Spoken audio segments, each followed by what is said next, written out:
Red pill dudes don't want pick-me girls. Yeah, so why do these boys claim that they want this housewife who's going to stay at home, raise the kids, just drop her whole life and wait on them hand and foot? And then when they're presented with that, they actually don't want anything to do with those pick-me girls. And I see this all the time when I'm dating, because if y'all know me, you know that I am stubborn, right? I love good witty banter, and I love researching and debating topics, of course. So I always attract these boys who are really interested in those things as well. And at the very beginning, that's always what they say they love about me, right? Like, I'm very goal-oriented. I know exactly what I want out of this life. I'm very independent. I'm upfront about it always. I love some friendly banter and debating and discussing topics. But then what happens is one of two things. I see them either get tired or grow exhausted of the fact that they're not, like, consistently winning all the... Like, they win some of our arguments and our banters, right? But they're not winning as many as they'd want. And suddenly, all of this banter that was fun and flirty and exciting at the beginning is becoming boring and difficult, and it's all my problem, right? Sweetie, you look confused. Just like a woman. So, let me mansplain it to you. You see, the whole they love that you're independent and goal-oriented and whatever was them telling you what you wanted to hear so they could get into your pants. And it becomes boring and difficult afterwards because they've already gotten what they wanted, they don't want to deal with you anymore, and apparently, you're not taking the hint. I'm through with you now. Get out of here. I'm through with you. Adios. Man, the chicas, they're for fun. Indeed. The most wild thing to me about the 4B movement is the outpouring of women who are realizing how much of a good idea it is, and the outpouring of men who are like, they can do that? I know it's a fairly recent thing, man, but yeah, women can get their own homes, live their own lives, and do basically everything that they want to without centering men around their lives. You would think that some of you would see this as a step towards getting rid of the patriarchy and removing some of the stress in your life around being a traditional man. All right, let me just cut to the chase, ma'am. You can feel like what you want to, but women like you die alone. Bruh. Or like the most connection I think you can get. Me and look me in the eyes and like. People need to understand that there's 8 billion people as proof that pies do turn into children. I like to keep it in, and then I see if I get pregnant. And by the way, you know who decides if she gets pregnant or not? Write your answers in the comment section, I'll wait. Now let me answer that question for you. She decides. You see, if the guy providing the DNA doesn't have a substantial dollar value attached to his name, all she does is stay on birth control or pop a plan B and there's no pregnancy. On the other hand, if the guy providing the DNA is a high-paid athlete or a successful podcaster, guess what? Her birth control failed and the guy needs to man up. It's the oldest scam in the book, one you'd have to be severely unintelligent to fall for. Welcome back to the comment section. I'm Brett Cooper. Fascinating. No one cares! So I am sure y'all know about the red pill bro manosphere culture, whatever you want to call it. These are people online, mainly on Twitter and on their own podcasts, who claim that women are unredeemable, marriage is a sham. You're goddamn right. There's no good reason for a man to get married in 2024. They give men terrible advice, superficial advice on how to be masculine and alpha. Newsflash, men. Most of that advice would give normal women the ick. Good. Now, anyway, one of the biggest podcasts in this space is called Fresh and Fit. I'm sure you guys have heard of it. It predates the Whatever podcast, I believe. It also predates your channel. But quick disclaimer, guys.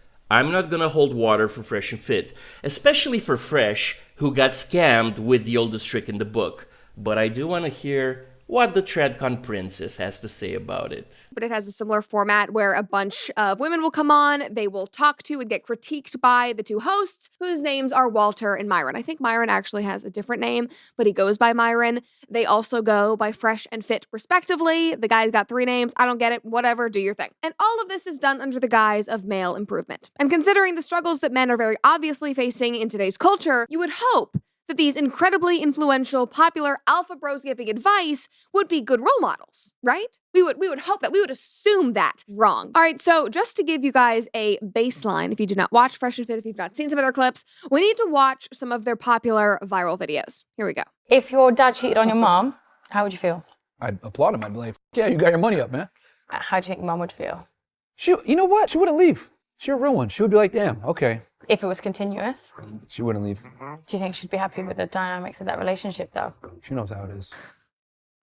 Imagine being this man's mother and hearing him talk about you this way on his podcast. Oh, I'm going to applaud my dad if he cheats on my mom. Okay, great. We're starting off real strong here with this one. So glad that we are excusing cheating and breaking up families, aka the backbone of our culture. Kinda like you lovely ladies when you file for no-fault divorce. Somebody commented and said, first L take, brother. Loyalty is everything in religion and brotherhood and faith and marriage. Okay, first L, buddy. You have not been paying attention if this is the first L from them you've ever heard. Someone else says, Myron presents the weak man's image of a strong man. Weak men can never speak for strong men. They lack the instinct for it. Amazing way to put it. And usually strong men are not sitting on podcasts talking about their masculinity. What? And usually strong men are not sitting on podcasts talking about their masculinity.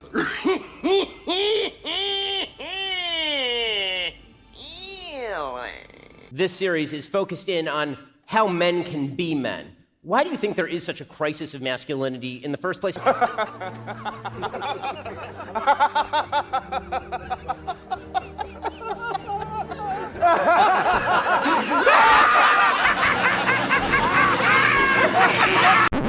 So, according to your earlier statement, Ben Shapiro is a weak man.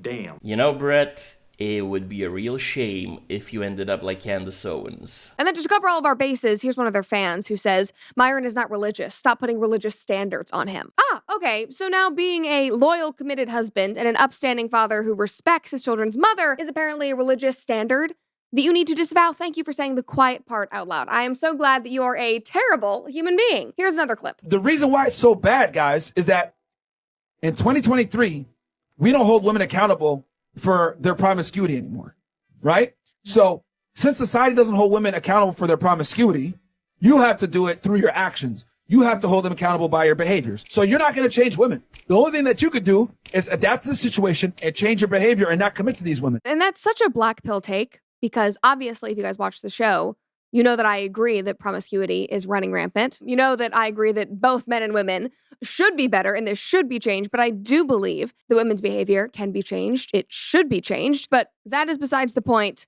Remember what he said about accountability. Here's another video. Guys don't like it when girls say signs and crystals and all. Basically, what she does is she takes accountability away from herself and she puts it on the stars and the moon. So when she does dumb, she's always able to say, oh, I'm a Scorpio. So granted, I do agree with parts of both of these takes. I agree with this point about, pseudo-spirituality in the form of signs and crystals. Even a broken clock is right twice a day. But the point is, you guys might have noticed a through line in those last two clips. Women need to take accountability. Women are not taking accountability. This is wrong. We need to fix that. If they're not married, it's their fault. If they're too promiscuous, it is their fault. If their man cheats on them, it's their fault. Our lives are our faults. But are all of these circumstances black and white? Absolutely not. Can men be at fault in relationships and be promiscuous? Obviously they can be. They are every single day. But it seems like the fresh and fit guys don't totally agree with that. In fact, I wonder if they believe that men should take any responsibility whatsoever, especially after seeing that Walter, the other host of the show, allegedly got his girlfriend pregnant and then demanded that she get an abortion. Sounds like not taking accountability, doesn't it? Let's just listen to this phone call that is allegedly between him and his girlfriend. I want the baby because I don't want to kill the baby. I don't want to kill nobody. I don't want to. You're not. They just give you a pill and it's over. No. I'm pregnant. First of all, that is such a lie that is being pushed by both the medical industrial complex, by feminists, apparently by men who don't want to take responsibility for their actions, for their unprotected. Kind of like women who terminate their pregnancies when they don't want to take responsibility for their actions or their unprotected intercourse. The difference between Daisy and Walter is that Daisy has the option to legally avoid accountability in the state of Florida, while Walter does not. Equality, am I right? It's just a pill. Just take it. It's not. Do you not understand the havoc that the abortion pill wrecks on a woman's body? The pain that it puts her through, both emotionally and physically. It is not something that should be taken lightly. Obviously not, but putting a man through 18 years of child support hell should be taken lightly. Am I right, Brett? And women are being fed this lie that it's an easy fix. It's not. This is never an easy fix. This is an incredibly serious, awful thing that you are doing, both morally and what you're putting your body through. I want to keep the baby. Okay. Well, like I said, I just don't want any kids. Oh, you don't want any kids, bro? Then you shouldn't be having sex. Or you should have gotten a vasectomy if you don't want to have children. Those are your two options. That's stupid. You're stupid. Stop being stupid. So, you're saying that men who aren't ready for kids yet should sterilize themselves? Thank you for saying the quiet part out loud. I am so glad that you are a terrible human being. What's next, Brett? Should we also eat the bugs? Embrace change.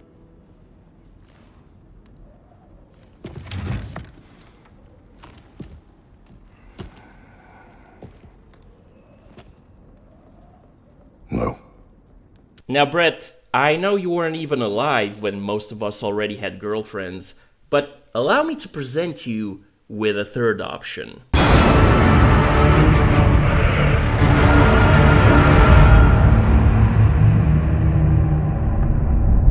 Now, Walter's girlfriend, whose name is Daisy, obviously recorded that conversation. She posted it. She also posted screenshots of their text online, and there are plenty of them. Many of them are very vulgar. I'm going to read one of them to you. This was on her story. Fresh, aka Walter, said, "You should have a kid with somebody who you are in love with in the same household. It won't be what you expect. Man up, I'm telling you now so that you know." She told him to man up. As she should have.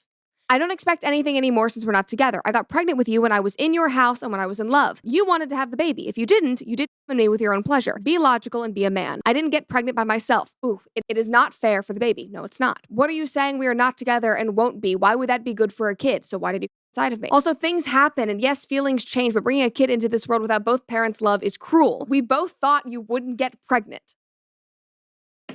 You can't just think that you won't get pregnant. That is not how the world works. Now, a lot of people have been attacking Daisy for putting Fresh, aka Walter, on blast. They're calling her a grifter, a snake, that she's a gold digger just trying to get his money. But we see the pregnancy tests in the text, like tests from doctors, not just a clear blue. Now, maybe she is insane. I don't know her. Maybe it's all made up. Maybe she is just trying to get his money. But she also could be honest and be scared and desperate. So she's gone to the public to show them the real man off camera. That is a totally valid option. Things I'm sure he would much rather keep private. But you know what? He should have thought of that before he got her pregnant. And it's also a felony in Florida. But you know, I can't help but notice that the man in this story gets put on blast for allegedly getting a woman pregnant, while the woman gets the benefit of the doubt for being a gold digger and her leaking private information to the public, which again is a felony in Florida.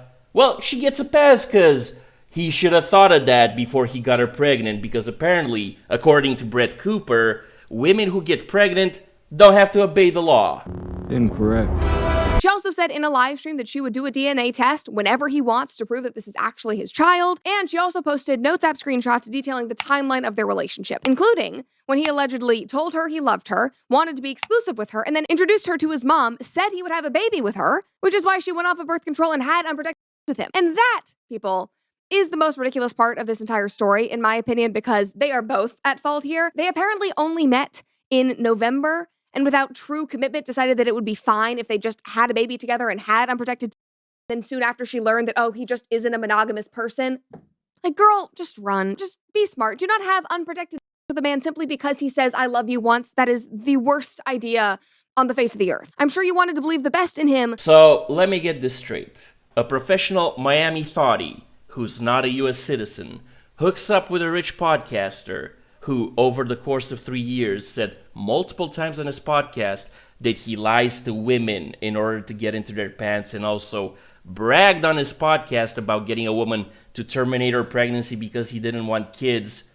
But she totally wanted to believe the best in him, and she totally got off of birth control and risked getting pregnant by him because she believed his lies. Right. Yeah, she totally didn't get pregnant because the baby conceived with Walter would be an American citizen and would facilitate her getting citizenship and would also facilitate her getting large sums of money in child support. Propaganda tool. And to men, because this involves you as well. Sweetie, I'll take masculinity advice from a little girl the day Ben Shapiro converts to Islam. But let me give you some free advice. be very, very careful when you lecture people who don't follow your morals, because you're gonna have to live up to the TradCon morals that you so vehemently preach, especially the ones about marriage and having babies, because you see, a few years from now, you're gonna get the itch to divorce your husband for some BS reason, and at that point, you're either gonna stay in the marriage like a good little TradCon princess and keep your audience, or you're gonna divorce your husband and become Lauren Southern 2.0. Those are your two options. And that's the bottom line, 'cause Stone Cold said so.